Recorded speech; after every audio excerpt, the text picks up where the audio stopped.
Yes, Joyan Montilla here at the Jackliner Bus 88 Try Puno Lucena, Alabang po mga kaibigan. Kaya ito mga kaibigan, happy Sabbath to all of you.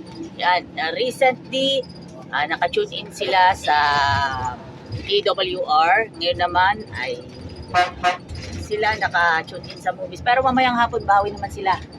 Turbina Boys. Bawi sila mamayang hapon bawi sila. Kaya mapapansin ko, ang dami mga pasahero, mga friend.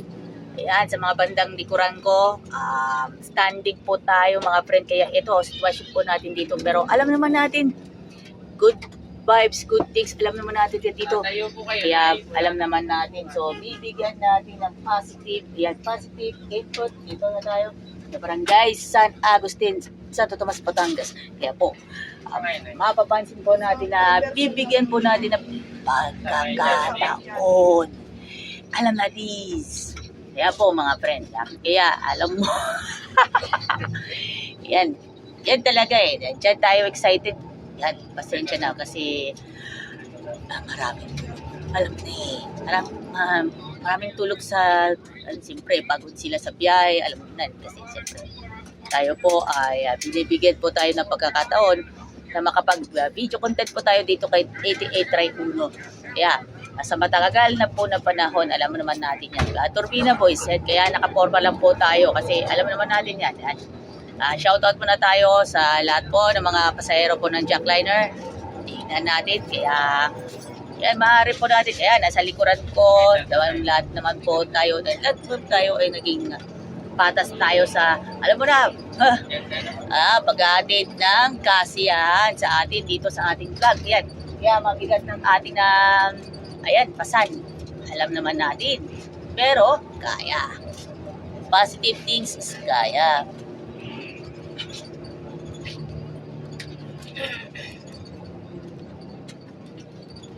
Hindi natin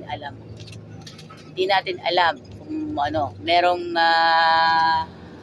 positive input. Hindi to tayo sa, may mga bagay po tayo na pagsaalang-alang po natin take advantage lang po tayo. Meron naman tayo Government Employees Fellowship po sa South Central Luzon Conference it's happening, alam natin siya. Bigyan muna natin ng magagawa. So, ito, yan, sulit na natin bawat isa sa atin. Kaya mag-imana na po. Yan. Kaya sa tuwi-tuwi na po natin, kaya po tayo dito, happy Sabbath sa ating lahat. Kaya pagpalay po tayong lahat. Kaya ito, isang video na talagang kapupulutan lang po ng aral natin. So, basahin ninyo sa talata ng Colossians. Colossians Lucena, Alabang Friends in Jackliner. Basahin ninyo ang Colossians sa ibaba ng ating video para basahin ninyo. Listen, read closely mga friends. Kaya hanggang dito lang po ang ating video. Maraming salamat po.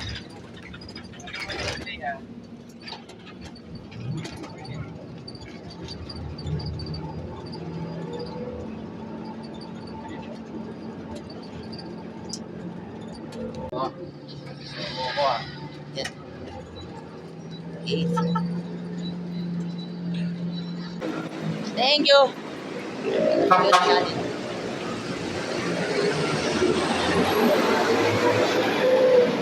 Tinatawanan niyo katawanan. Pagkakubali po ako.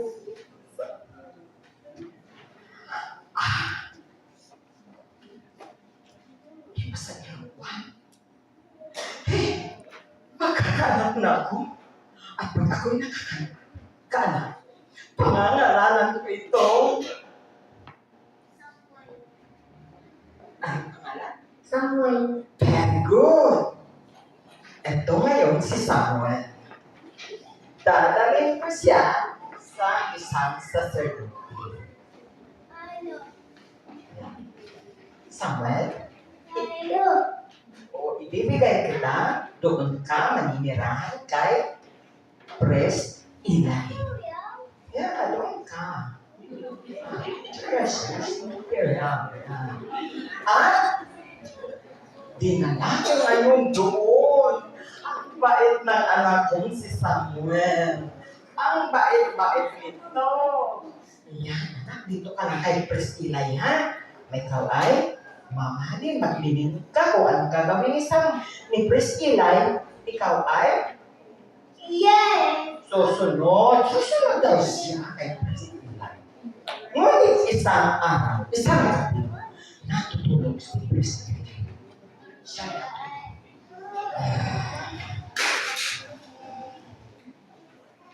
si Samuel ay natutulog ng maaga.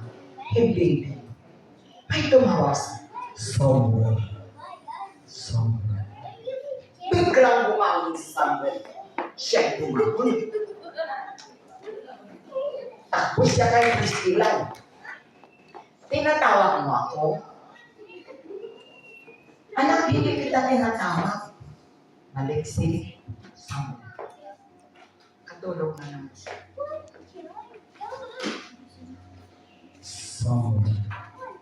Samuel.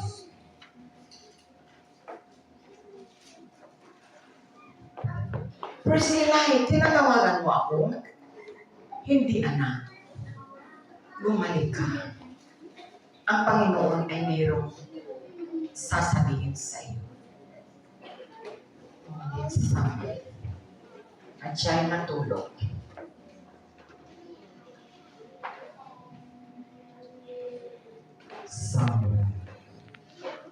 Samuel.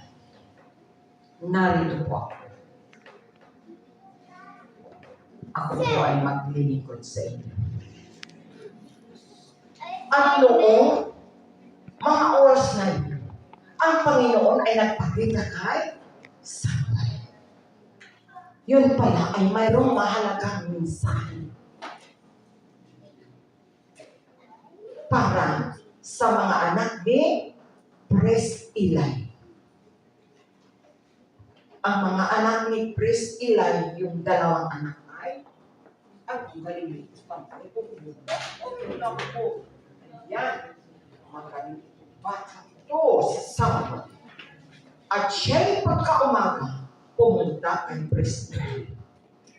Ito ang mensahe ni Panginoon para kay Priscilla. Ang iyong mga anak ay iyong palalaman. Sapagkat kung hindi sila susunod, sila ay mapapahamak. Yes! Kumusta kayo mga anak? Nakikinig ba tayo kayo?